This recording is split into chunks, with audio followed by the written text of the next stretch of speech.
what is your birthday? The 1st of December, 1934. And where were you born? I was born in Acton, Acton. Acton, which in those days was in the county of Middlesex. It's now part of Greater London. Part of Great London. Okay. So tell me about some of your family and educational background. Well, I'm the youngest of 6.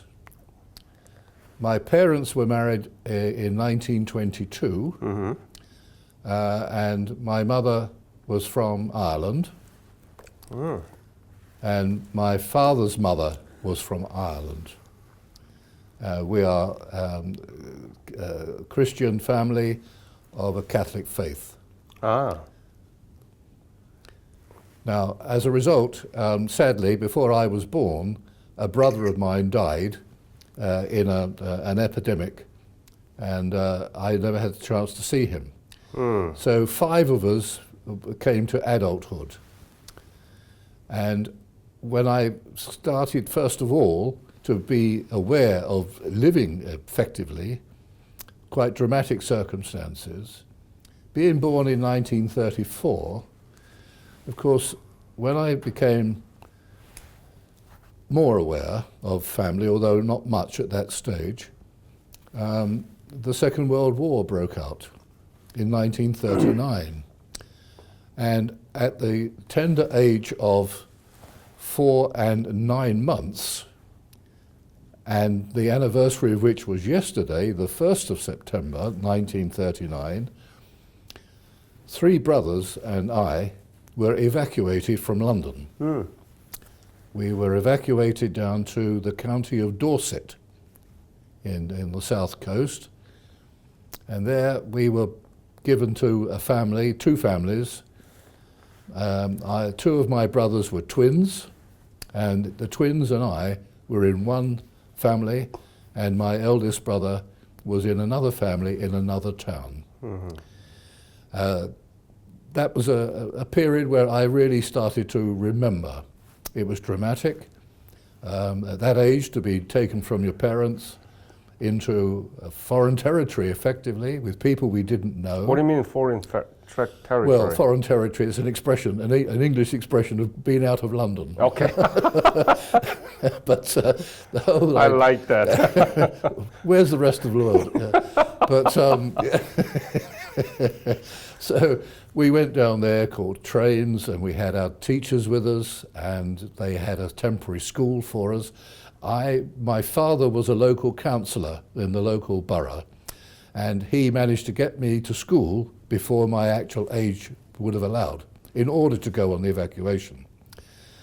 That was fascinating. The winter of 1939 was very cold. We had all sorts of problems, medical problems and so on. And when you get out of London, in the country in those days, life was very different. People were very kind, but at the same time, difficult times. Difficult times for them, and they took us on board, not knowing who we were. So I'll always be grateful for that. We then, my father came down, and that's one of my memories of him. He came down and spent a weekend with us, and I can remember him helping the local fishermen haul in nets, and he was in his element. He really enjoyed it, and I can see him now. My mother and my sister then came down for Christmas 1939. We had a very nice time, and then we went into the new year, 1940, at a time that was known in this country as the phony war. In other words, nothing seemed to be happening. It had gone very quiet on the continent, and people were wondering what it was all about. But it's war. Exactly. And then, of course, things changed in May 1940, and of course the British fought alongside the French to repel the Germans, and they eventually had to leave France because they were grossly outnumbered at the famous Dunkirk, and they came home in May of 1940. by that time, my parents had got some rumour that the people we were staying with wanted to adopt us. Oh, So they said no, of course. And we were then, my eldest brother, who was then no more than 13, still wearing short trousers, but he was my big brother. He was given the task of bringing us home on our own, which he did. And he told me some time ago, and I can't remember this myself, when we got to the station at a town called Weymouth in Dorset, we had to walk over a whole load of French soldiers who had been brought back also across this side, and who later formed part of General de Gaulle's army in this country. And we then got home. Then the summer of 1940 came, by which time, of course, things were hotting up, and France had been occupied, etc., etc. And we were then faced with an aerial invasion. so no more phony war. That's right, no more phony war. And then we had, of course, in August, September, the Battle of Britain, which was fought by the Royal Air Force against the might of the German Air Force, which at that time was the largest air force in the world. We lived not far away from an army encampment where they had a great deal of anti-aircraft batteries, and we were near railway lines, marshalling yards, so we were a target. And sadly, in November 1940, my father was killed in the Blitz of London. Wow, how? He was a railwayman. He was what? A railwayman. He worked on Okay. the railways. And he was killed together with many, not far from here, at Sloane Square Station, which is 2 stations down from where we're sitting now. Which of course left my mother with 5 children.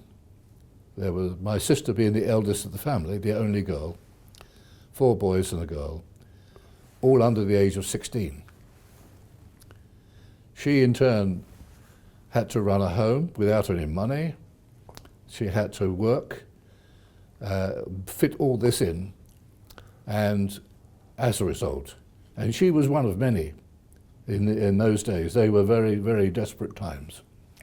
And all over, where the bombing took its toll all up and down the country. In fact, there was one particular bad session when I can remember the East End of London, the dock area, was set alight by the bombing, and it burnt for 3 days. And we, on our west side of London, could see the flames in the East End of London, and they lit up like, it was like daylight all night. Huh. Unbelievable sight, which never left me. They found it difficult to get over to the west side of London because the fighter planes couldn't quite manage it in terms of their fuel. So we were spared a lot, but the East End of London had a tremendous amount of damage, casualties, etc., etc. But the war was on our doorstep then, and of course losing our father to the war, it left a big scar in our lives. Yeah. Let me ask this question. Was there any impact of Great Depression in London or in England at the time when you were born and you were growing up? What sort of pressure? Great Depression. Great Depression in America in 1929. Were there any... No, we just got on with it. This is what we call the stiff upper lip, the British stiff upper lip. We get over things. Okay. We don't talk about it. We have resolve. And we backs to the wall and all these expressions which come from this, the British nature. We must remember that this country had not been invaded by a foreign country for hundreds of years. Yep. And as a result, we were an island nation, we had an empire, we were a powerful economy, we were small in number, but we were influential, disproportionate to our situation. So And, there our were fight, not and much- we had the best and the largest navy in the world, the Royal Navy. Now, Hitler wanted to invade, and he had an operation called Operation Sea Lion. Now, fortunately, Operation Sea Lion didn't take place. The Battle of Britain, Goering threw everything at us and was repulsed. We often say that it was a draw. We lost as many planes almost as they lost. We lost pilots as many as they did. But they decided that that wasn't the way to go. And of course, the Royal Navy hadn't really featured at this stage, and Hitler was very, very much afraid that his troops would be annihilated if they tried to cross the Straits of Dover. So we had that situation to contend with. And then I went to school, another school, and we often were having classes during that time with air raids. We often had to go to an air raid shelter. But we continued learning. And over those periods of years, For the audience, could you explain what was the educational system, like a K-12 system, Yeah, it was- when you yeah. were growing up, Yeah, during right. the war? yeah, well, in the main, it was a state system. You had what was known as an elementary school, the beginning, if you like, and then at the age of 11, you had an opportunity, if you were gifted enough, to take a scholarship. And the scholarship, if you passed, which was rigorous, if it passed, you would go to a grammar school. And if you went to a grammar school, you would then pass examinations, and the very best in those days, the very best, because most of the people I'm talking about were what we would call working class. There was always the public school education, wrongly named actually because it was a private school education. But they were people who could afford a pay for an education, and the great establishments, which of course over the years produced the officer class of the military in the main. And they were the Eatons and Harrows and Winchesters and the famous schools down through the years, which all were church schools to start with. So there was a public school system there at the age of after 11, right? Oh yes, we're still a public school. Yes. And we'd won a scholarship. And all of the schools at that stage in my time, which had previously been private schools, became public schools, and you could gain access by dint of examination. But having done that, you then had 5 years and you took what was known as a scholarship. And if you passed your scholarship, you could go on to another 2 years called matriculation. Now, but that was then, by that time, you were 17 and a half, 18 years of age. And most people left when they did the school certificate, most people, because they had to go to work, because the families needed, etc., etc. So then we had the situation, coming back to myself and my brothers post-war, two of them anyway, was that we had to have a job before we went in the army, or wherever we went into. And as a result, you didn't really have a career. You went and had a job for 2 years, and then you were called up. And having been called up, you then saw the world, you then had different mindset, you had been exposed to warfare, you were a different person when you came home. Yep. And most people really didn't know what they wanted to do by way of a career until they were into their early 20s. It was a strange time. Not many people went to university. Only the cream, quite frankly, used to go to university. Because university in this country comprised no more than about 5 major universities: Oxford, Cambridge, Durham, Edinburgh, yes indeed, and I'm trying to think, that could be Exeter, the last one. It could be those. So of course, most people of my ilk and from my background, and of course most people who went to school lived in what was known as council housing. We didn't own our property, we paid rent.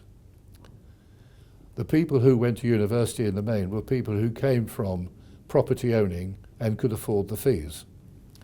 So there was a very big class distinction in this country at that time. Now, a lot of that was on changing post-war, because despite the magnificent efforts of the coalition government during the Second World War, led by Winston Churchill, our great hero, when it came to the election of 1945, by which time many of the chaps had come back, and they said, never again. We're not going to have the circumstances of the 20s and 30s. We're not going to have that. We're going to improve. And of course, from that came the famous National Health Service, which was open to everybody. So there was a great political shift. We had a vast majority of the Labour government, which was, for the want of a word, a semi-socialist government. Not anti-capitalist, but socialist essentially. So people's thinking was changing, and as a result, we had more ambition. We then became a healthier nation. Because we were rationed during the war very strictly, very well controlled. Yeah. Very well controlled. Everybody played their part.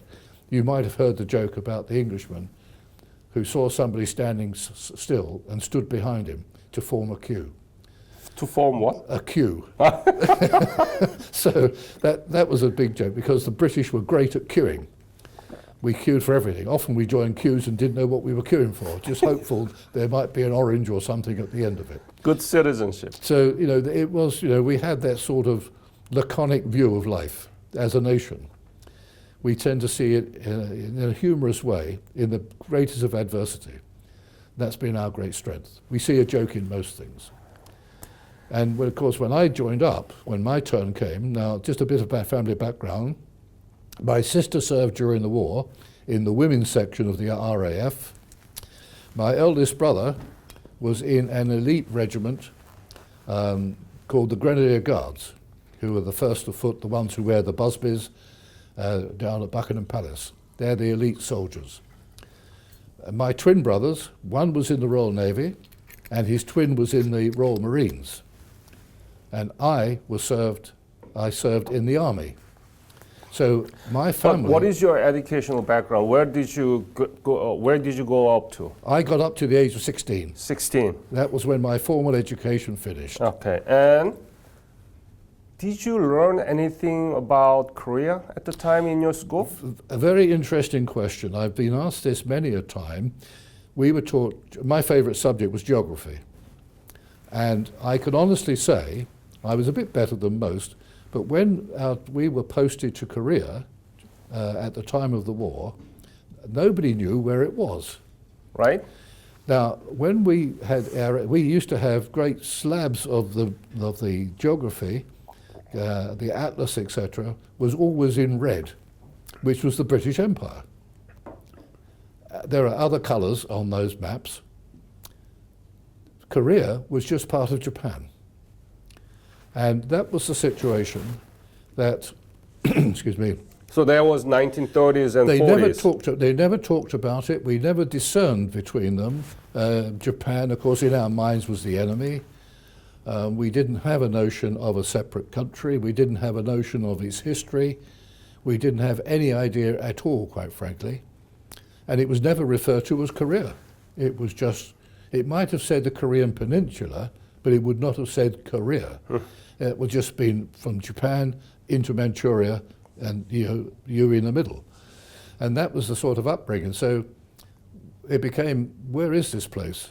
When we were told, and of course Clement Attlee, at the time of the commencement of the war in June 1950, Clement Attlee, our then Prime Minister, unhesitatingly, in conjunction with the Americans and the passing of the motion at the United Nations, said we're going. And we went in, as I say, two regiments, the Argyll and Sutherland Highlanders, and the Middlesex Regiment, my county regiment, went in from Hong Kong.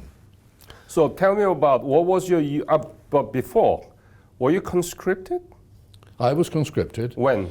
I was conscripted and this is, I'll make a joke about this. I was conscripted in 1952 after my 18th birthday, and I joined the army on the 5th of March, 1953. March? March, the following year, 1953. Now that's a significant date because that day Joseph Stalin died. March 5th. March the 5th, 1953, Joseph Stalin died. Yep. And then when I joined, I did basic training. I was in what is known as the Royal Army Service Corps. Royal Army Service Corps, RASC. I was a clerk. We did all the basic trainings, we did all the firing ranges, we did... Can you give me some sort of big picture of British Army system at the time? Which one was there and how it's been organized? Well... Do you have that knowledge? Well, I don't have it entirely in terms of specifics, but I can tell you... Overall picture. The overall picture, you would have obviously the infantry, the fighting forces, and then you have the support forces. In fact, I think in order to have one man in the front line, you need 10 to get him there and to keep him there. That's why, hence the term Royal Army Service Corps. We provided the food, the transport to get the food, the ammunition. And of course you had the Royal Engineers who were there to rebuild bridges and maintain tanks. You had what was known as the Royal Ordnance Corps, which was providing ammunition. You had the Royal Corps of Signals, who were the communication people. And then you had, of course, one of the most important, the Royal Army Catering Corps, who actually provided and cooked the food. All of these things are absolutely vital to ensure that your frontline troops are so I able can to say continue. Royal Army of Infantry, Yeah. Royal Army of Service Corps, Engineer, Yeah. Ordnance Signal Corps, and Catering. Yes. Good. They will be the essential elements of the army, and of course the infantry will be made up of individual regiments. Do you have a basic training program? Well, we did the drills. We had to learn service drill. They probably lasted for about 6 weeks, or maybe 2 months. Maybe 2 months. I was actually pulled off mine early, and I'll tell you why in a moment. Now, for some reason or other, of course, we had trade training. I had trade training. I had to learn to type.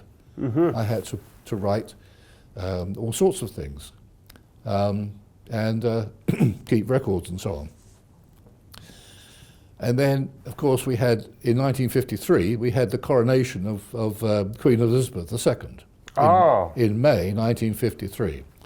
I was stationed at Aldershot at that time, and they took some of our chaps to form the Guards of Honour of the various streets. A great occasion, a marvellous occasion. So I missed that because I had been posted to Germany, where we had a big force. I was posted there, and I was posted to a place just outside Dusseldorf in Germany, and I was posted to a headquarters of what was known as the 2nd Division, and I worked in an office there. Then, of course, the question of constantly having to supply troops to go to different parts of the world. I actually volunteered to go to Korea. I saw it came across my desk. I put my name down first. Well, when was it? Do you remember the moment that you heard Pretty about much. the Korean War? Yeah, I was me. aware of the Korean War because it had been going on for 2.5 years. I was still at school when it started, and I was aware of it down through the years. I'd read a lot about it in the newspapers. There were dull periods in that war. We had the major battles, of course, of Gloucester's at Gloucester Hill, the Australians and ourselves at Cap Yong, and of course then we had the battles of the Hook over the 3-year period, plus all the other sparring that went on. So there were dull periods, but we had lists of names of casualties constantly in front of us, those of us who read them. But I volunteered to go to Korea, not for any altruistic reason. My mother being a widow, and my being the youngest, and my sister and brother married by this stage and left the family. My other two brothers were making their way. And each of us in turn, having served, we used to make an allocation of a very small amount of money to our mother so that she could keep the home going. And I thought, well, I'll volunteer for Korea because they must have some very nice overseas allowance. Even before you found out? I got to Korea to find that the British Army, in its wisdom, didn't pay. So that was a big mistake. And their thinking was typically British, typically logical. There was nothing to spend it on. So why pay it? Whereas people in Hong Kong and Singapore and different places around where there were local considerations were living with extra money. So I was still sending money home from Korea on my pittance of money. But there were no combat pay? No, there wasn't. No combat pay, as far as I know. The regular soldiers were paid more than the national servicemen because they were regular soldiers. That was their career. We got the regular pay in our last 6 months of service. Now, we also had a leave facility in Japan, and we went to a place called Ebisu, a suburb of Tokyo. But from Germany, you volunteered to serve. I volunteered to serve. The Korean War, and where did you leave for where? And tell me about those routes. I will do, and it was backwards and forwards. I went back to UK a couple of times, and then I went on embarkation leave back to the UK. And by the time I eventually left to go to Korea, the war was over. When I joined the army, the war was on, but on the 27th of July 1953, I was in Germany. And the war had actually officially finished at that stage. It took a while to organise the other people who were going with me, and we then had to go back to our various depots, and we met in November, early November 1953, and we met in London, and we caught a train to Liverpool. Mm-hmm. And at Liverpool, we pulled up at the docks alongside a ship called the Empire Pride, which was a troop ship, a small ship, 10,000 tonner, and we had to sleep on hammocks.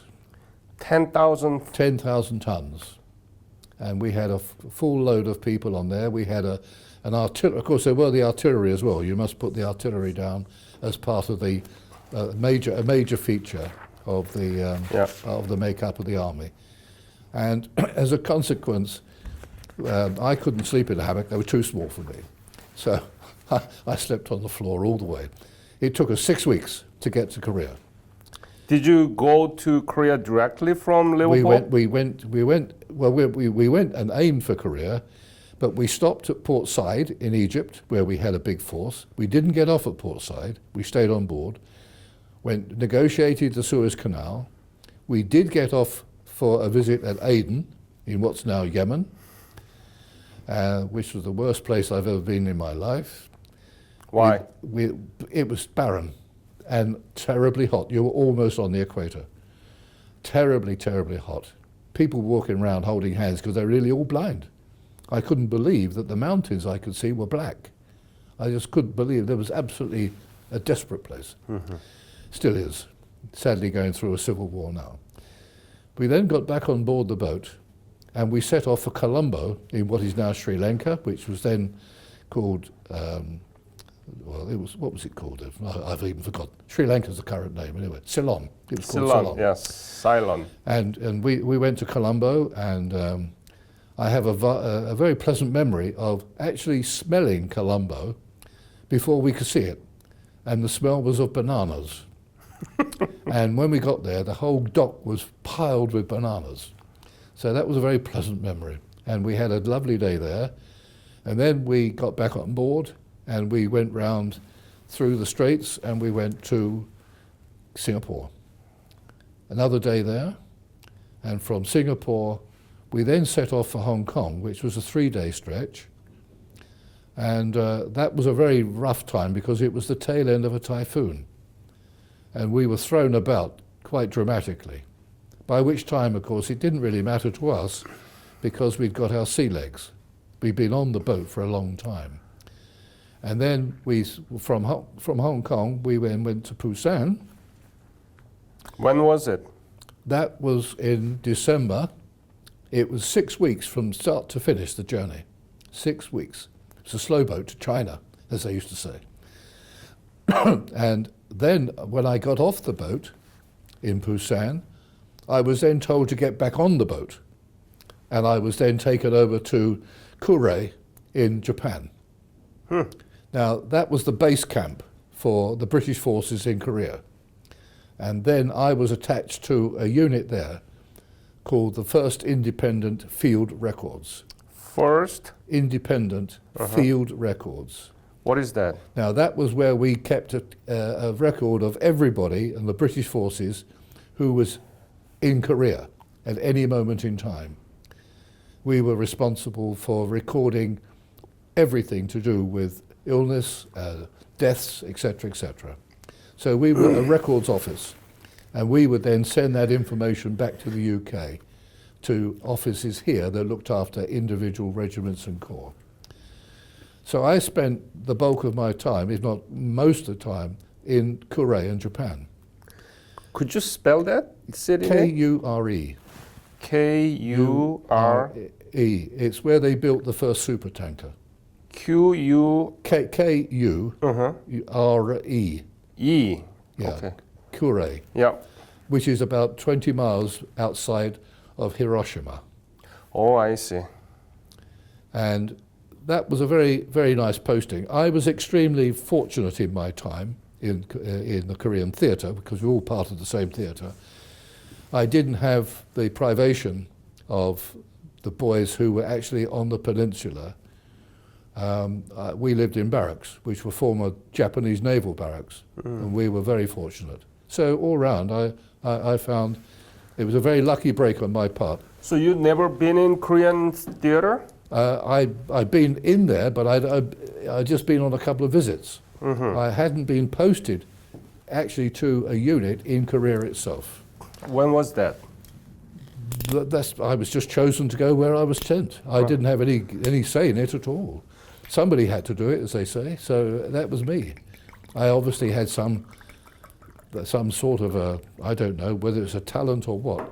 They thought that I was best used in this records office. So where did you go in Korea? Well, I went to Busan. That's really as far as I went at the time, because we were trying to trace where some of the chaps had temporary graves. We didn't have everybody in the United Nations cemetery at the beginning. There were people scattered around. And we had to notify family at home about people who we'd found or had been found. So anyway, I did a couple of trips there. And well, tell me about... My time really was all Japan. Right, but tell me about Busan you saw. You told me you didn't really... Korea was not in the map. Yeah. And nobody really were educated anything about Korea. And you mostly stayed in Japan, Korea, but you went to Japan, the Busan, and you saw Busan. How was it? Describe in detail. I can remember, it was a desperate place. It smelled horribly. It was full of refugees. What smell are you talking about? Difficult, really. Human smell, the composition of which I couldn't analyze. I just don't know. But it was just people living effectively, as I could see or experience, in squalor, which was understandable, bearing in mind the up and down the peninsula, etc. And of course, so many of them have been driven down to that area when the North Koreans invaded, and we held that small perimeter around Busan at the beginning before Incheon and moving up through to the Yalu River and coming back again to the 38th parallel. So these are the sorts of rough experiences. I wasn't there to really be like a tourist. I wasn't sort of taking, these were first impressions and lasting impressions, but things were going on and I wasn't there for very long.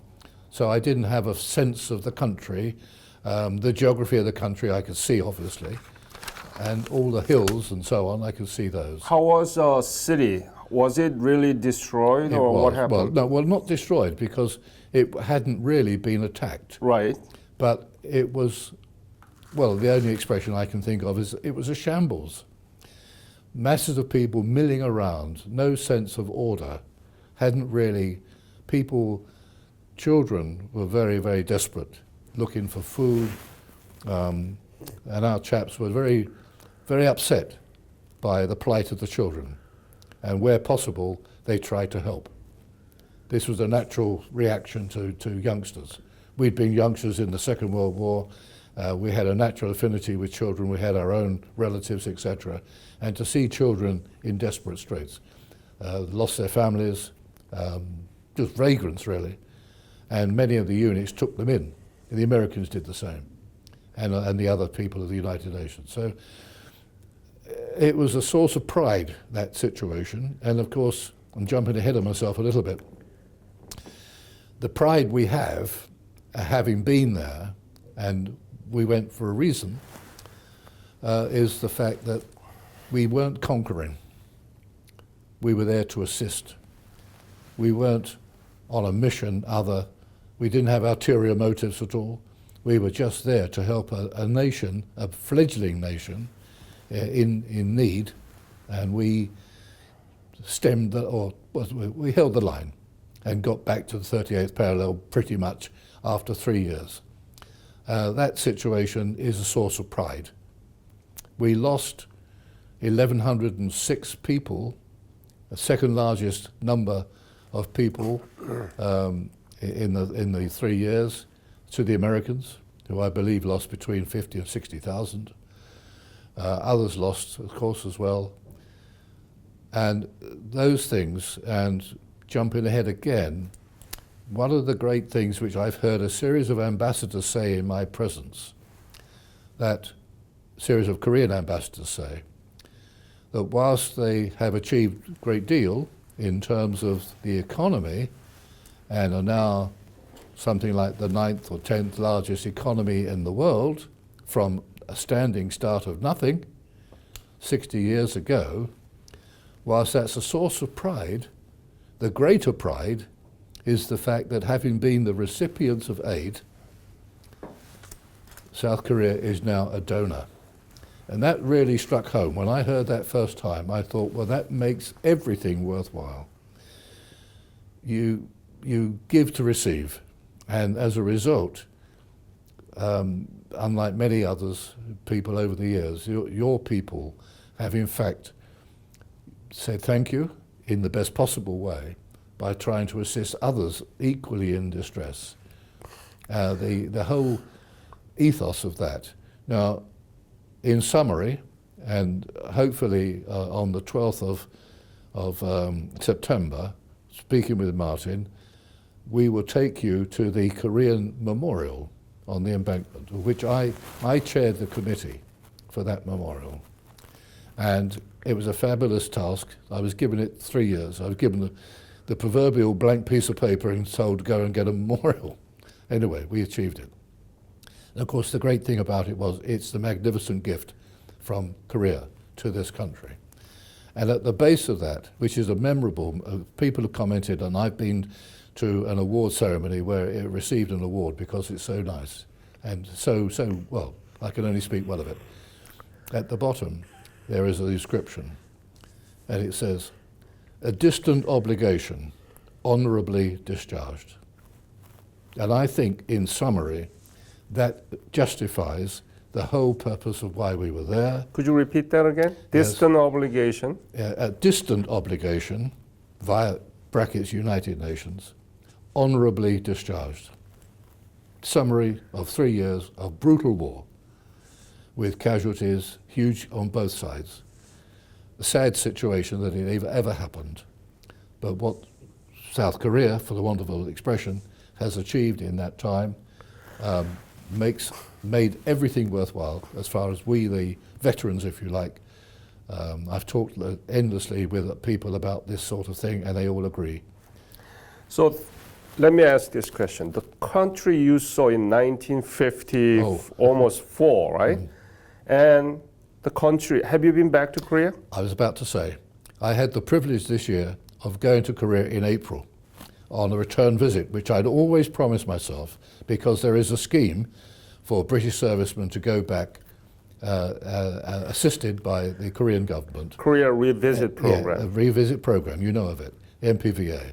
So the whole thing worked out beautifully. And I promised myself, but through my career problems, problems of time and all the rest of it, I never found time to go. And I said, and I took my son, my younger son, and we had a memorable 8 days.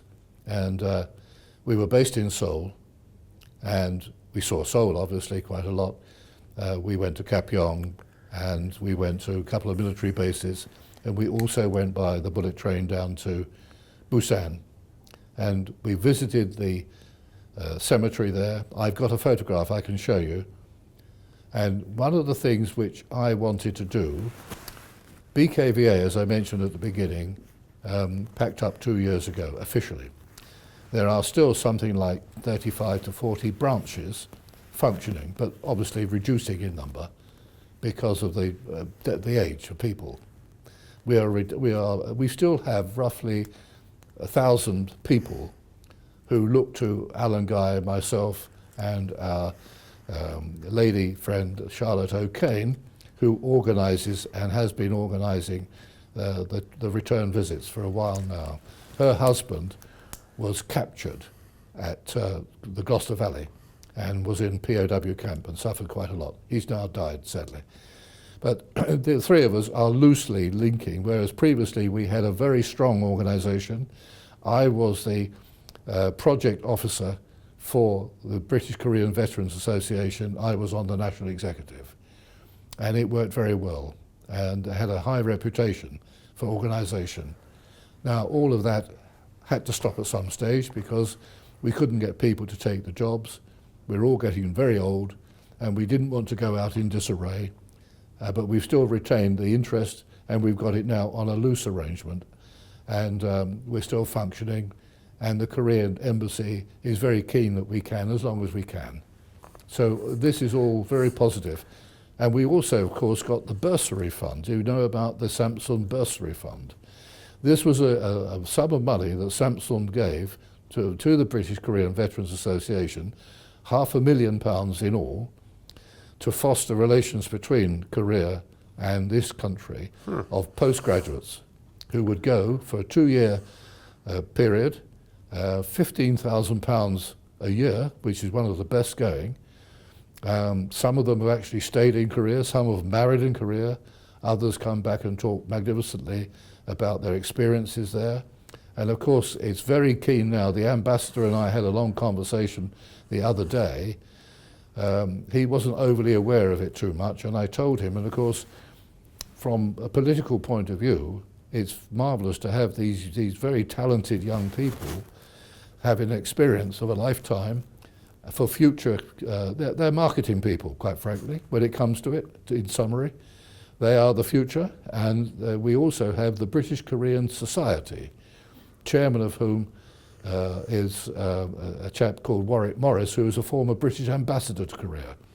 He's also very keen. So all of this is linking, if you like, with the future trade relations and all those sorts of things, all spreading as a consequence of the Korean War and the British Korean Veterans Association, etc., etc., etc. So all of those things are very, very important and intertwined, and that's our legacy.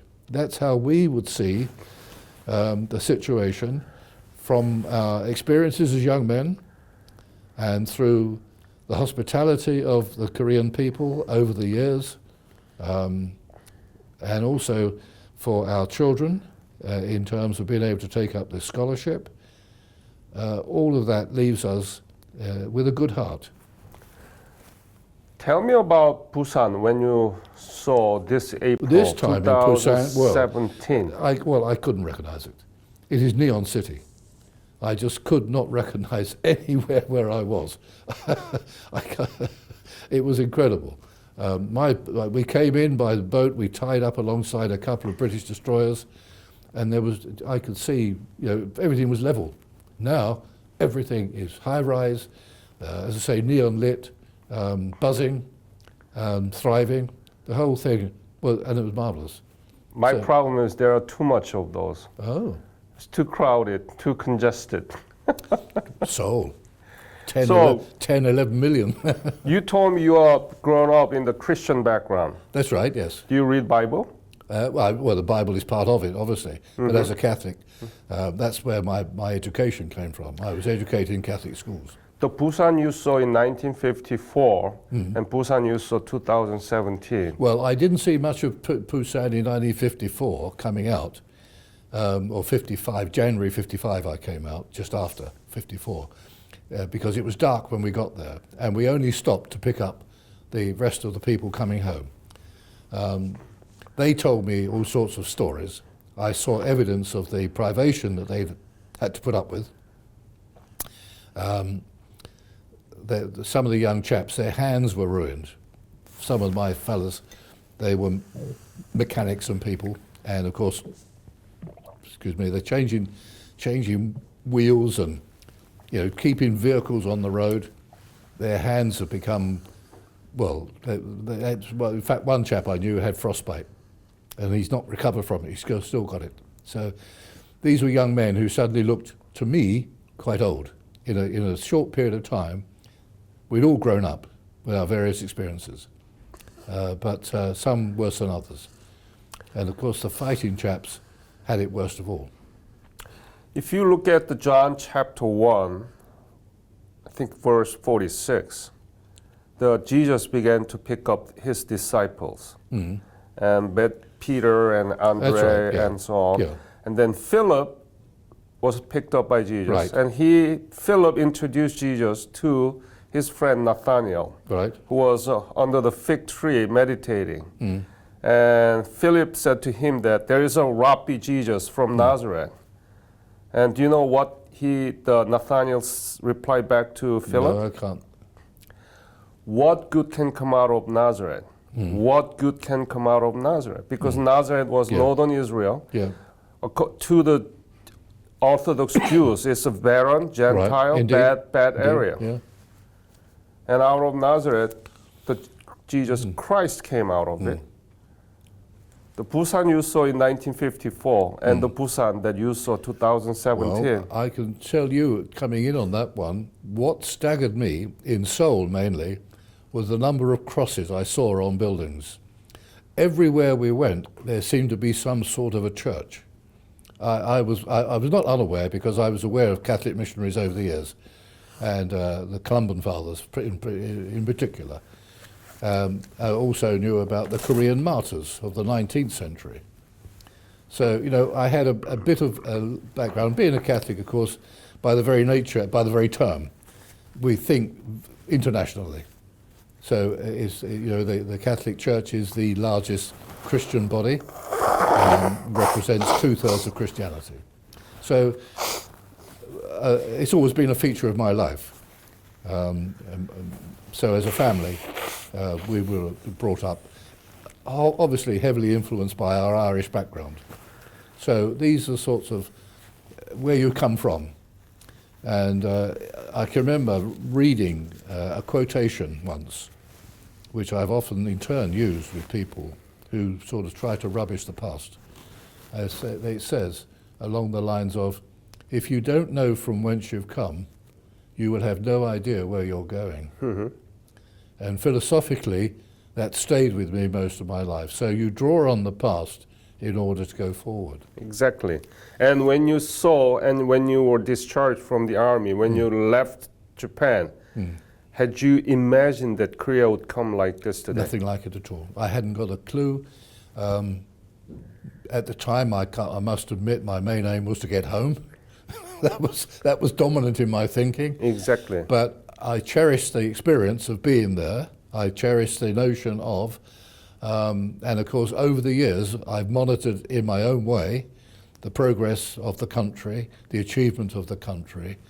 All of those things, to me, have forged my links. Now, I wasn't aware of the existence of the British Korean Veterans Association until 1991. When was it formed? I think it was probably formed about 15 years before that. So back in the mid-70s, I would say. It became part, there were two organisations apparently, and they merged. But probably in the mid-1970s. How many veterans do you think survive today? Difficult to say.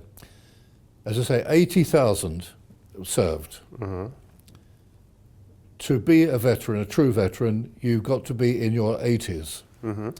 We are living longer than our predecessors, but that doesn't say everybody does. I could pull a figure out of the air and say something like 20%. It could be either side of that, but obviously diminishing rapidly. You don't have any public record from the government about Korean War veterans, survivors? No. No? No. Huh. No. No, the British government has had to be forced into having a veterans organisation at all. We've been fighting people all over the world for hundreds of years. We just take it for granted. As a people, we've never properly analysed it because it's just another war. This was one of the great problems of the First World War. People who fought in terrible conditions came home, were left to their own devices. And that's hence the backlash in the 1920s, the 1930s, and hence my earlier comment, post-Second World War, because we knew the privation that our fathers had gone through in the First World War, we said never again. So we were decided then as a people, or those who voted at that time, that things were going to change. And what we have today is a direct consequence of, because the government was accused at the time, they were essentially the educated ones, and they were not overly concerned about the masses. That was the impression. Okay. You mentioned that Korean people thank back the veterans from everywhere, including the British. I had a lot of interviews in the United States, and that's the same message that I'm getting from U.S. Korean War veterans. Right. But when they mentioned about those points, they were referring to Europe and other countries where the American GI fought for the countries. Right. And they say that they never heard, they never heard from those people in Europe saying thank you. Oh, I think so. Please let me clarify these things. What's going on there between U.S. and other European countries about U.S. involvement during the World War II? Do you know what my question is? They came in. They were late on the war. The rumor had it subsequently that Roosevelt actually allowed Pearl Harbor to happen in order to get the American people, because they had this notion of isolationism, nothing to do with us. Bearing in mind the vast majority of them came from Europe, and they had a certain resentment about the countries they'd left. And then they built their own economy, and the rest of the world could go hang. You had the Monroe Doctrine, which was all about the influence of the Americas, no further. Didn't care about having this. They were so-called anti-colonialists because of the War of Independence against the British. When they came to this country in the Second World War, they brought with them their swagger, their chewing gum. They brought notions of style. The girls fell for it. My sister nearly got engaged to a chap from Boston. They fell out over, would you believe, the Irish question. He was of an Irish family. My mother's Patricia, the most Irish of names. And she was terribly British, English, the way we talk. We're both. I'm very Irish, English. I can see both sides. But, we're essentially an English family. And this is a situation where people who only knew about America in this country, and I would suggest on the continent, through the films. We had no notion about, but we saw Hollywood. That was a notion of America. They were brash, noisy, threw their money around. That didn't go down well with our people. But I can assure you And if you ever have the opportunity to tell them again, please, on my behalf. One of my sons lives in Luxembourg. I could take you to a cemetery in Luxembourg City. Yeah. And there you will see the way the graves are looked after. There you've got the famous, what's his name, General Blood and Guts, what's his name? Oh God, my memory, sorry about that, I lose things these days. But he's buried there, and his son's buried there. So I can assure you, all over the American cemeteries on the continent, well aware of the contribution they made. Without them, we would not have been able to have waged what we did on D-Day in 1944. Mm-hmm. So we were very aware. Family ties, apart from anything else, Yeah. you know, there's no, I can't remember who it was. I think it could have been Averell Harriman, the famous American diplomat, who said the only thing that separates America and Britain is a common language. I think That's what Alan Max from Durham told me yesterday. Right. Do you know Alan Max? No, I don't. He is one of the Korean War veterans in Durham. Right? Yeah, and he told me that he speaks British English, and we also she understands American English That's too. right. So he speaks two Englishes. Yeah. That's what he said. I think that's the way of it. You can say the same word, it means a different thing. But I thought that was a nice little summary, the way divided by a common language. But so the Americans, we perceive Americans as very politically naive in terms of international affairs. They're possibly a bit more. I can tell you, I've got relatives in the States and visited the States. And when you're in Chicago with them, they will only show you virtually Chicago news. They go to New York, they show you, New York, a bit of international, but they don't seem to have a link. And in fact, very cynically, one of my nieces, she brought a friend over to stay with us, and she wrote back to me because while she was with us, she said, I'm going to tour my country. And she was a typically bright New Yorker. And I said, oh, okay, well, let me know how you get on. And she did America in her own way, as Americans do. They do Europe, they do it in a couple of weeks. But she did America. And she wrote me and she said, my first thing to you, in answer to your question, let me know, she said, there is only New York. That was her approach. We already spent more than an hour, and let me ask. I'm holding you up, am I? No. I love to discontinue. Let me ask this question. When there was Korean War broke out in 1950, Yeah. but there was, the World War II ended in May 8th, 1945. And That's the right. country, the Korea, that you didn't know nothing about it, Yeah. and there was another war broke out. Yeah. So what was the perception of British people about the breakout of the Korean War? Did they Well, we care? were I mean, involved. Of course, we had Malaya. We were in the Canal Zone. We were in Singapore. We were in all these places. We were in India. So we had all of that going on, and troop movements and being posted to countries and so on. Quite normal. Wars were breaking out, but they weren't significant wars. This was a big war, and of course, as it's turned out, the only war fought in the name of the United Nations. Everything else has been peacekeeping.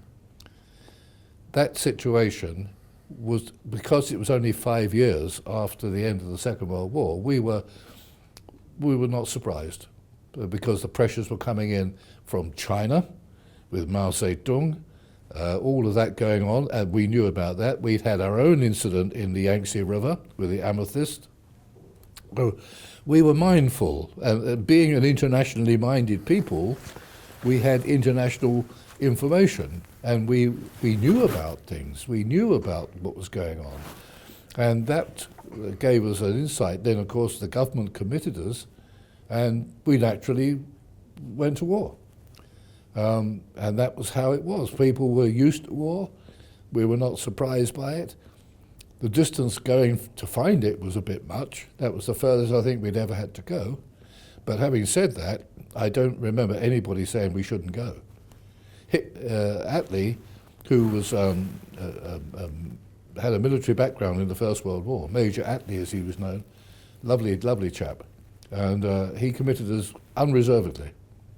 And so the 23, whatever it is, nations of the United Nations force, including little Luxembourg, which actually had a chap killed.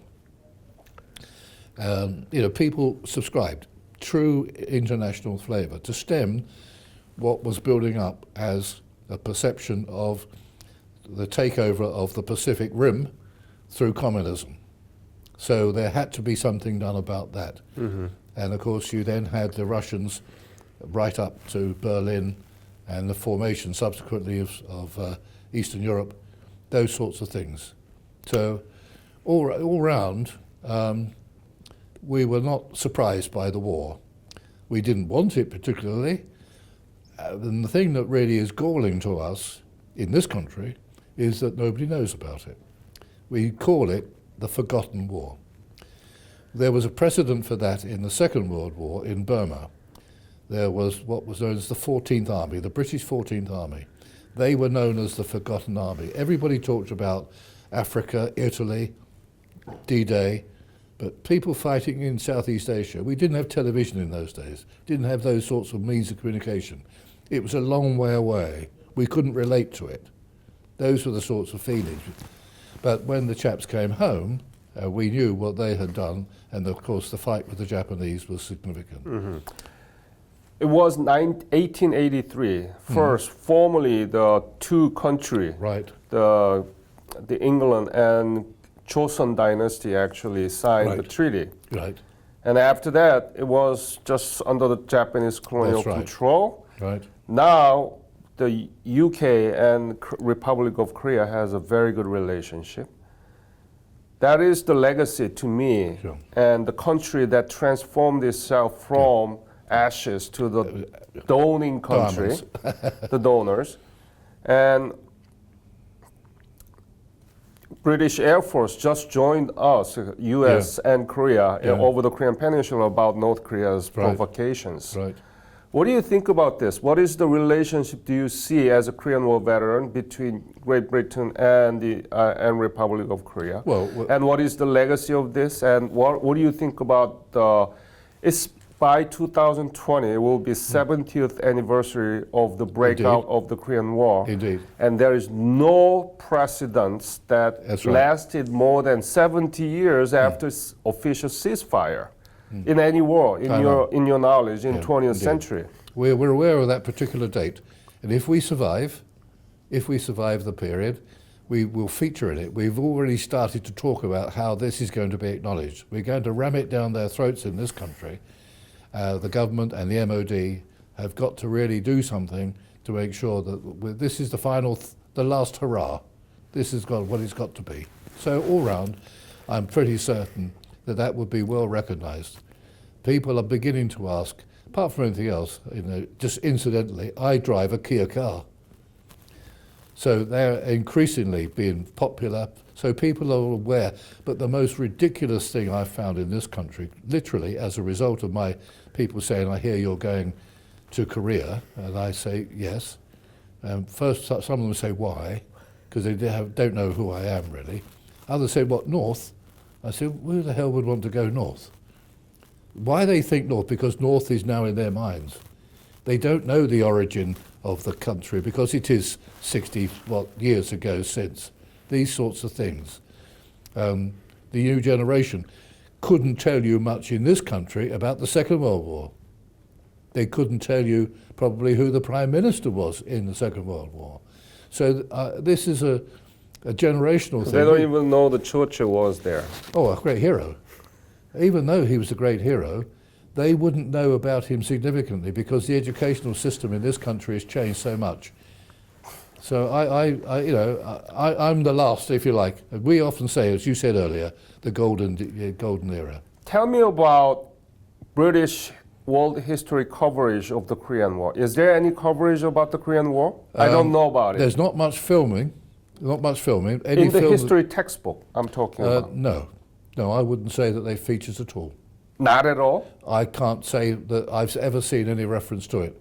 You know, that's why my foundation is working with the American history Right, teachers. to We give it more prominence. Yeah, and we have run annual conferences for 4 years, and we are producing history textbook using this interview. Right. So it's going to be really like the several clips from each veteran's interview, yeah. and then we're writing chapters again based on those stories.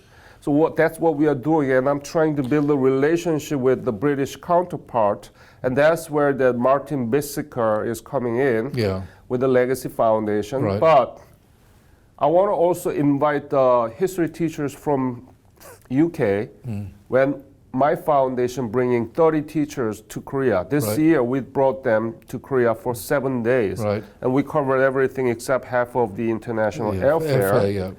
So that's what we are trying to do. We have to put this thing into our educational Indeed. system. Otherwise, it's going to be Indeed. forever forgotten. Yeah, but that, it's a noble aim.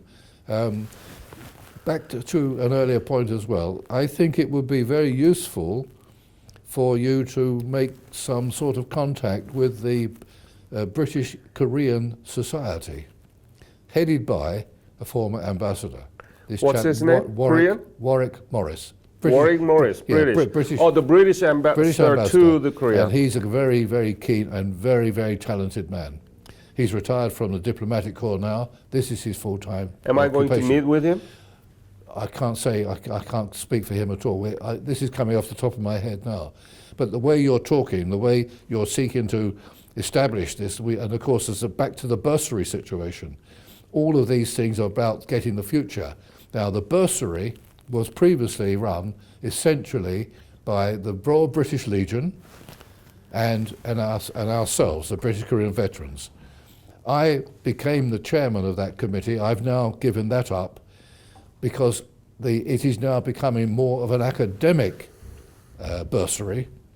But we insisted, and I insisted, and it was minuted to this effect, that the people who are taking this bursary must be made aware of the military impact of this on this country on the Korean situation. So it's just not another bursary, it's got significance relative to the war. And I feel that that sort of link with the academics, two of them, one's Korean, she's from, works in London, and also an academic from Oxford University. We've got feelers available to point you in the right direction. We're too old now to get involved ourselves, but we do have a sense of people who could be useful to you. I really need your help. First of all, I want to have a research done by the British peer, the history teachers, about the coverage of the Korean War in British World History textbook for middle school and high school. Yeah. Okay, and then we can go from there. We want to invite history teachers from UK to the United States when we have an annual conference. Right. And I want to also invite some of those people back to Korea. Right. And I want them to be able to join us when we are producing now the curricular resources. And I want them to join us so that it can be US. Well, you actually need somebody to steer you to the Foreign Office as well. Absolutely. So while I'm going to Durham and Edinburgh, I'm headed to Durham tomorrow. Right. And then Edinburgh. Yeah. And I'll come back in 11th. Right. I hope that I can see some of those people so that we can lay out the foundation for collaboration. In the time frame available, I'll talk to Martin. Well, I'll probably speak to him on Tuesday. He said he'd be back on Tuesday. He's aware of it. Okay, well, I'll talk to him. I've no influence myself, but I'm aware of people who might have influence, and I can give him some leads on that, which he could then pursue, connections which we have or need to have. The embassy, your Korean embassy here, is very important. They are the people who've got the local knowledge, the whole purpose of the embassy. We have a marvellous defence attaché at the moment, a certain Captain G. The ambassador is also a very, very pleasant person to deal with. So I would love to meet with the representative from British Korea Society. Yeah. And let me ask, we have to wrap this one. Yeah, sure, why sure, why you no. love to continue? Sure. but, No, please. But tell me about your personal perception of the Korean War, your personal idea of the legacy of the Korean War Right. and your honor of service, and the kind of message that you want to leave to British young generation about the legacy of the Korean War. In summary, it was a totally justified war in that sense, and we've probably heard the expression the just war, which causes great mental strain on some people who find any war distasteful, but sometimes absolutely necessary. Religiously, it's a theological minefield with regard to the justification. Most wars are associated with conquest. This particular war was not. It was about retaining what had been allocated by way of a split country. Very good point. So I think that this is why it's very important that we went there. We didn't have this sort of notion of there when we went. But in hindsight, recollecting, those of us who think seriously, this was, well, back to the earlier point, a distant obligation honourably discharged. Those sorts of things summarise it. What has been achieved since emphasises that. What has been achieved by the Korean people. After the yoke of Japan, you've grasped the opportunity to go forward in your own, and well, up till then, no doubt, been suppressed talents. So you were able to say who you were as a people, and you've done that superbly, with assistance. You appreciate that, and you're now hopefully helping other people to bring about a situation which all contributes hopefully to some greater chance of world peace. So one could go on, talking about this in fanciful terms forever, but when it comes down to it, the practical achievement came about as a consequence of a terrible situation. Mm-hmm. That's massively important, I think, to register. But no sense of guilt, no sense of this shouldn't have happened. Rights and wrongs, put those to one side. It happened. Subsequent to that, good things have happened, sadly not sufficiently in the north. So these are things to be done in time. But the influence of Korea, the awareness of Korea, Korean products, Samsung is all over the television, Hyundai, etc. All of these big conglomerates, people are, whether they know it or not, they're aware. They don't know the significance possibly. They shouldn't have to know the significance, but Korea has taken its rightful place now in world affairs. It's now prominent. It's part of the Big Ten, if you like. So all of that adds up to a sense of worthwhileness and worthwhile adding to in terms of, say, why we have a British Korean society. Why? Because we want to foster increasing relationship between the two countries and hopefully jointly be able to influence as a consequence, because we've got a lot in common. We're an island people. You're not an island people, you're almost an island people. So there is that sort of sense of, hands across the water. Very, very important. And of course, it's a staggering achievement what you've done. in the sense of what is 60 years in history. It's just a blink. It's nothing. But in that time, you have established yourselves as a leading player. How that ability was kept down so much, and the Japanese, I can't speak for them, but you were allowed to flower once you were given the chance, and you've taken that chance. So there's a bit of a mood in this country. We give out a huge amount of foreign aid, and there's lots of people in this country saying, why do we do this? Because we've got problems at home. We do it because we're British. We do it because we have a world perception. And also we have a natural humanity in this regard. But what other countries do with this money sometimes is very upsetting, and I can understand people's feelings. But when you give it to people who then use it and then in turn contribute, then all is well. It's like going to the bank. You get a loan and you pay it back and you thrive on the strength of that original loan. You start a business.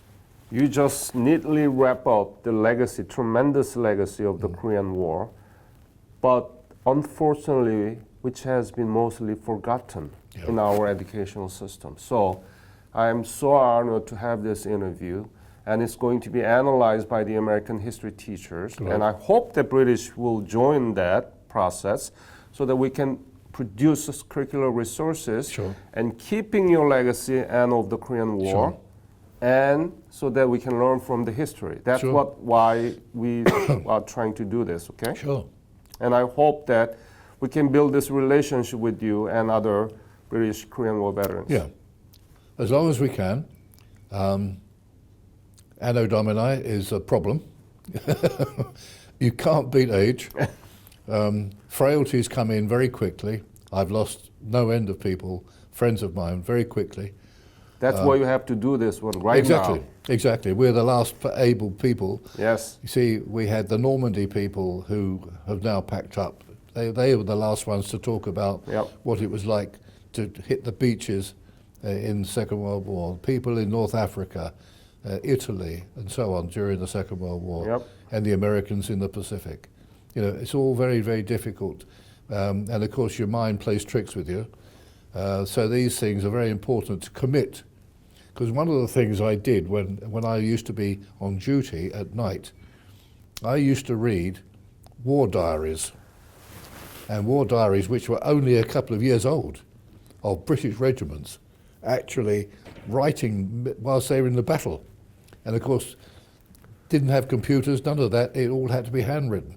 And I could actually see, it's all typed of course, I've got in my mind, I was reading about the Northumberland Fusiliers, I think it was. The chap said, I've got to sign off now because the Chinese are in our trench. And there he was typing away, with the fighting going on. Now, that takes something. But War diary, if you can find something about Korean War too, that would be great. Well, there is, in fact, there's a war museum here, and there is a feature. Now, I'll just, afterwards, when you finish, I'll show you something. Yeah. It's a small personal thing. But we've got the British Army Museum just down the road here, which has got a Korean feature. The Tower of London, which is the home of the Royal Fusiliers, which are, the Royal Fusiliers were the London Regiment. That's their headquarters. They've merged with other regiments now, but that's where, and they've got, I was there the other day, they've got a Korean display because they feature prominently, the Royal Fusiliers.